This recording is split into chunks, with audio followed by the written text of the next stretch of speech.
everyone, and welcome to Week 8 of college football.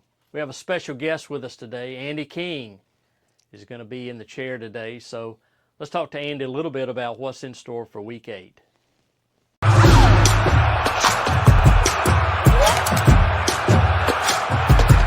Visit your local Toyota dealers today. Toyota, let's go places. Hello, everyone, and welcome to Week 8. This is the Drive to Selection Sunday presented by Toyota.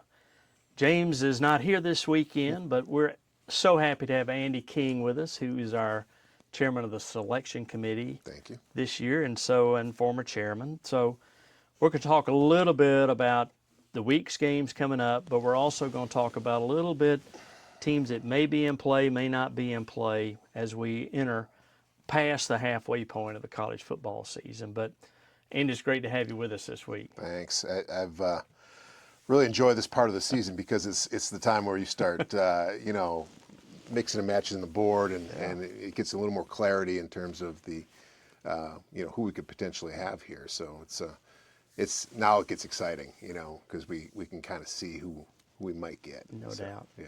And things are really come into play with the first college football playoff rankings that will be announced on the first Tuesday in November. So once that comes into play, we'll have a lot more information on the board up here and be able to talk about things and everything. But first, it's going to be a great weekend in college football. Every SEC team is in play this weekend, and 16 of the 18 ACC schools are in play this weekend. But let's talk a little bit about the ACC first. Starting on Friday night, Louisville going to Miami. What makes Miami so special this year, Andy? Well, obviously the quarterback is good. I mean, local boy, Carson Beck. I remember watching him. I got a story about him. I was coaching at Episcopal and saw this kid at halftime. The Carter Bradley, who had been also a good quarterback and plays for the Jags. He's actually on the Jags practice squad now. He was injured, and we saw the backup, and we thought, well, we're going to come in and beat Providence in the backup. And we saw this kid throwing balls from about 60 yards out, darts. He was a freshman. And I'm like, I don't know who that kid is, but if he's the backup, we're in trouble. And they killed us. And it was Carson Beck. Yeah. And, and then it went from there. And, everybody from Jacksonville's followed where he went. Yeah. And so they also have a kid named Reuben Bain. They call Reuben Hurricane Bain. And an amazing pass rusher. They're talking possibly number one pick now. He's elevated himself, and he was an amazing player out of Miami. So they're exciting. They got both sides of the ball. Their offensive line's good. That team's, got national championship dreams, I think, and they're certainly making them a reality. So we even have our own Gator Bowl story on Carson Beck because he played in the little Gator Bowl game, which is the Sunday after the Georgia-Florida game. People are welcome to come watch that game in the stadium, but we had a picture of a tall, young gentleman, and so Katie said, do you think this is Carson Beck? And I said, I don't know, I'll send it to Georgia and ask them to show it to Carson and see if that's him, and lo and behold, that was Carson Beck. So it was kind of ironic that you just never know when these little kids are playing in the little Gator Bowl. How much they can progress and sometimes be big-time players. But Carson certainly has that team off to a great start. But you're right, they're so strong in all phases of the game, things like that. Yeah, they're going to be tough to beat. Another game, Duke played in our game last year. And, it's kind of weird teams that play in our game the previous year going to really have good years this year. And Duke, oddly enough, the Georgia Tech game at Duke is a huge game for the ACC this week. Yeah. Well, Manny Diaz has done a tremendous job there. We really liked him. He wrote a class act, having him up here last year. Their entire fan base it's just class. I mean, it's great. But he's, he had quarterback transfers, bringing in new quarterbacks, and he still finds a way to win there. And they'll be in the mix again, even though people don't really buy into them every year, and then they just come out and do it. I mean, he's been doing a tremendous job. So he's really proven himself. He was at Miami. Didn't go probably as the way he planned. He was always a legendary recruiter, and then he was at Penn State for a little bit as a D coordinator, kind of rehabilitated, his reputation, and then came here. And he's probably a guy that's getting looked at again for really big jobs. But he's doing such a good job at Duke that he may want to stay there a little while. What are your thoughts on that? I mean, you're a big football guy, and Yeah. you saw James Franklin, Yeah. getting fired this week, and the amount of money that schools are paying, $50 million, and now Yeah. there's so many jobs that are opening up, and if you're a head coach now, I guess you got to be so careful where you go, because if you're at a place that loves you and your family's enjoying it and your AD's a great person and the president, you're all aligned. It's just so crazy right now, the world, and head football coach. First of all, if I would have known that you could make so much money being a head football coach and be unemployed, I probably would have taken that a little more seriously as coming out of school. But the amount of money is crazy. It's interesting. The narrative on Franklin is it's already switched from him having a rough season, and it's like, who's going to get him? He's not only going to get paid $50 million. It's everybody's lining up to who wants him, because these programs are so starved for winning, and there's so much pressure. And having been an administrator, you can imagine if you're in your shoes, the athletic directors, the pressure that they're under. Yeah, absolutely. Now, but the money is astronomical, and we'll see where he ends up. But he's going to have his choice. I mean, he can do probably whatever he wants. He can probably go into broadcasting, or probably sit out a year and still be in incredibly high demand. And he's going to make a lot of money in his lifetime. Well, nothing surprises you these days. I mean, the unexpected is now kind of the expected. Things that Nothing happen. surprising, and it's changing all the time. No doubt. The NIL is changing the whole landscape of power and conferences, and the teams that are winning that. Ultimately are winning. Now, there's some great programs. We were talking earlier about Indiana and what Signetti's doing there, the culture he's built. It'll be interesting to see. I don't know what their NIL is in Indiana. Heard it's not bad, that they're doing pretty well with that, which non-traditional football school that's now becoming a power. It'll be interesting to see the coaches that develop players, like Signetti had always done. He'd always look for the 2 and 3 stars that really want to play and make them. How those teams will do in this environment is interesting. Yeah. So, big game for Notre Dame this week. They have Southern Cal in Notre Dame. We have actually scouts going to watch that game, but Notre Dame could run the table and be 10-2. I think this is really the toughest opponent they have the rest of the year. Yeah. But they play them in Notre Dame, but hopefully they can beat Southern Cal so they can be in our pool at the end of the year if they don't qualify for the college football playoff. But heck, it'd be great to have them in our pool as a possibility to come to Jacksonville. Yeah, right. I mean, Notre Dame is, it's a national brand. So, when we've had them before, we've had packed houses here. Southern Cal, don't sleep on Southern Cal, though. I mean, I did not. They took it to Michigan, right, last week? Absolutely. And so, you can't sleep on them. I don't know how that game is going to go. I mean, Notre Dame's lost a couple of close ones, early in the year.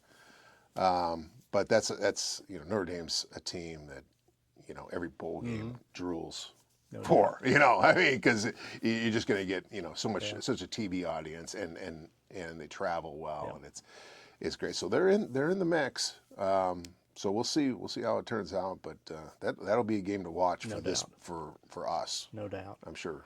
You got Tennessee and Alabama playing each other Saturday night. You've got Ole Miss and Georgia playing Saturday afternoon, and it's a big game for Florida playing Mississippi State.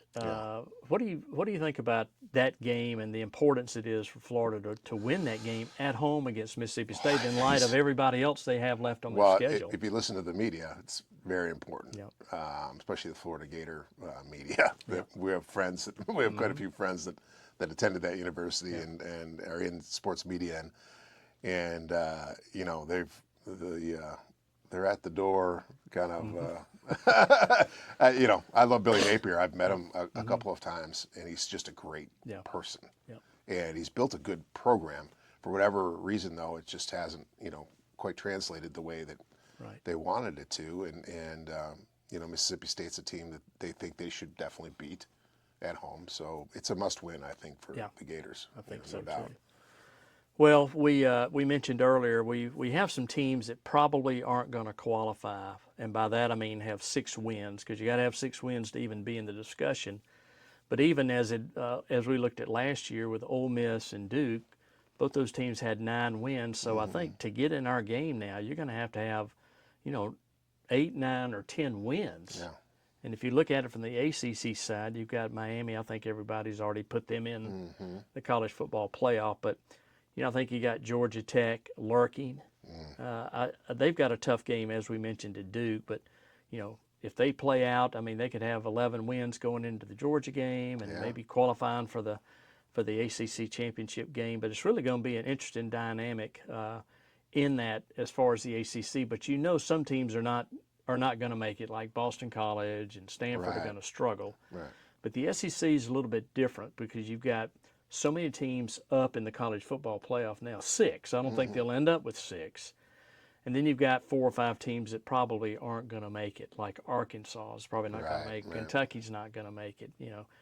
South Carolina, Florida on the ledge there. But I think it's going to really stack up to be really 2 really, really quality teams. Yeah. Yeah, I think, you talked about Notre Dame. You got Clemson in there. They're probably not having the season they quite envisioned. I think they were maybe at top 5, top 10 coming out, and things haven't gone quite as planned. They've always brought a good crowd here, no matter what. Right. So, Georgia Tech, like you said, I don't see them. I don't know if they're going to lose another game. I mean, what a job they've done there. Brett I mean, Key that program is, was at the bottom, and he, an alumni, Key, has brought that program up to new heights. So they're, we always want the fan bases that maybe have not been so good, and now they're getting really good. Right.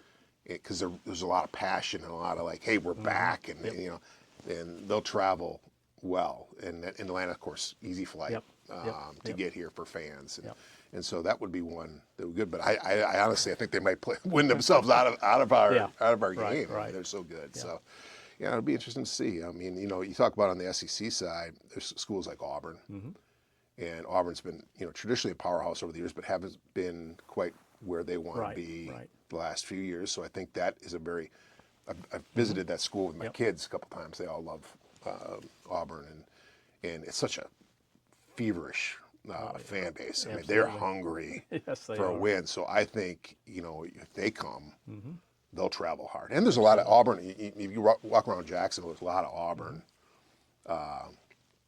alumni here. Right. So that would be one that I could see potentially being in the mix. So.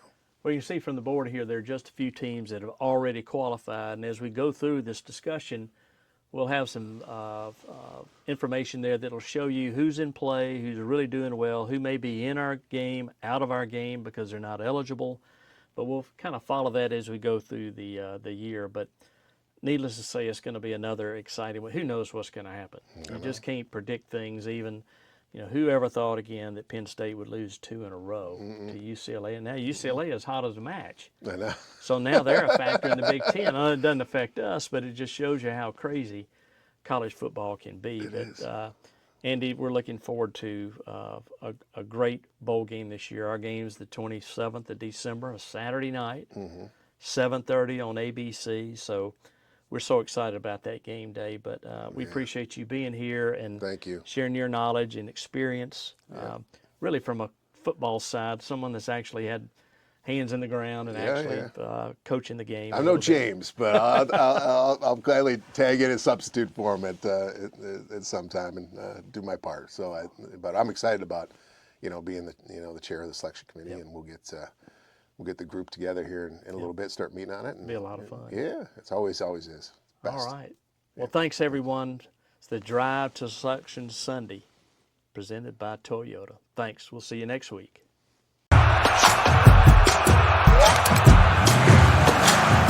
Visit your local Toyota dealers today. Toyota, let's go places. Welcome back to Off the Field. It is a busy, well, it was a busy week, and it's about to be a busy couple weeks, and we'll probably say that from now until game day. October is one of our favorite times of the year. We get to do some really fun things with lots of youth programs and our membership alike. So to start, we want to highlight an event that we had earlier this week with our Bold Ladies group. We went to Rethreaded, and if you have not been to Rethreaded is a tremendous nonprofit in Jacksonville. We would encourage you to visit their website, go on their campus, see all of the things. So we took our ladies group there last night. We had probably 30 women show up, and just be social. Like, we got to know each other, celebrate kind of what's happening this fall. It was outdoors. And then the Rethreaded team shared with us the story and the impact that they're doing at Rethreaded. And as part of that, we got the opportunity to shop in their retail store, which I would encourage everyone to do. Make sure you try the toffee because it's the best. And we got word this morning, and I just want to read from you. We try not to do this where we read, but I want to make sure I get this right. So we got word from the Rethreaded team today that our ladies who patronized that store when they were there last night before they left, their purchases equated to almost a full week's employment, holistic care, and services for one of their survivors. So that's just a testament to the things that we all do make a huge difference. And it's just like, it's the pay it forward mentality, right? So we buy Christmas gifts and things for ourselves, and we've made a difference in someone's life. So that's a recap. Let's get into all the other things we have going on. Yeah, we have neglected talking about one of our Gator Bowl Charities programs throughout the fall so far. So we want to talk a little bit about our youth fundraising program. It is a fantastic fundraiser for whether you are a school or a Little League team, a Pop Warner football team. Our fundraiser allows you to sell TaxSlayer Gator Bowl tickets at a discounted rate. So they are originally $50. We let these fundraisers sell them for $25 each. And then the really great part is the organization keeps $15 per ticket for them. So that is a fantastic way to raise funds. You could sell 10 tickets and you have $150. I think the keys with it also is there's no minimum. So if you sign up and nobody purchases, you don't owe us a thing. It's all done online, so it's very turnkey. You don't have to collect money. You don't have to hand out tickets. I think the big thing is if you're going to sign up or if you know an organization that's going to sign up, the key that from you guys is promoting it. So we'll provide you graphics and a link, and how well you do depends on how you get that word out. And the fundraisers we've seen do the best are the people that are posting it all over social, sending flyers home to their students. Like I said, this can be done as a school-wide fundraiser. It can be done in a certain program within a school, a certain team. So if you are involved with an organization that gives back to youth, or you know someone that is, I would encourage you to tell them about our program. There's only a couple more weeks to sign up to get involved, and I will also note the ticket sales in prior to team selection. So you're buying a ticket to come watch college football, you don't know who you're supporting yet. I'd say too, like, if you're on a board of a nonprofit, like, we're pretty flexible in this program. We just want to make sure that the proceeds go to benefit something good and supporting, quality things in our community. So just reach out to us, and we're certainly happy to brainstorm ways that we can help support your nonprofits as well. Transitioning into future weeks, we're going to try to be brief, but there's this week in Jacksonville that's really important here. It's Florida, Georgia, Florida. I never know what's right. So we're just going to say them both to kick it off. We love to get the party started early. And so we, several years ago, started an event. We now partner with the Jacksonville Sports and Entertainment Group. Is that what they're called? Yep. With Brian Gaynor and Kyle Kashuk, if you know those guys. And we host an event at Wicked Barley called Wicked Rivalry. It's just a cocktail party. It's happy hour to celebrate what's happening in our community and excitement in and around the big game that weekend. We will post information about that you just need to RSVP, because if you RSVP to come, it's free to come, but we will pay for your first drink if you RSVP. Come have a cocktail with us, kick off the big game weekend. If you don't have tickets to the football game, we also will raffle off a pair of tickets to the game on Saturday. So just make sure you come. It's on Wednesday, October 29th from 5 to 7 p.m. at Wicked Barley, and we'd love to see everyone there. It is open to the public. Yes, invite your friends. And then the last thing that happened, so Saturday, big game, Florida, Georgia. I think it's technically right this year, but depends who you're rooting for.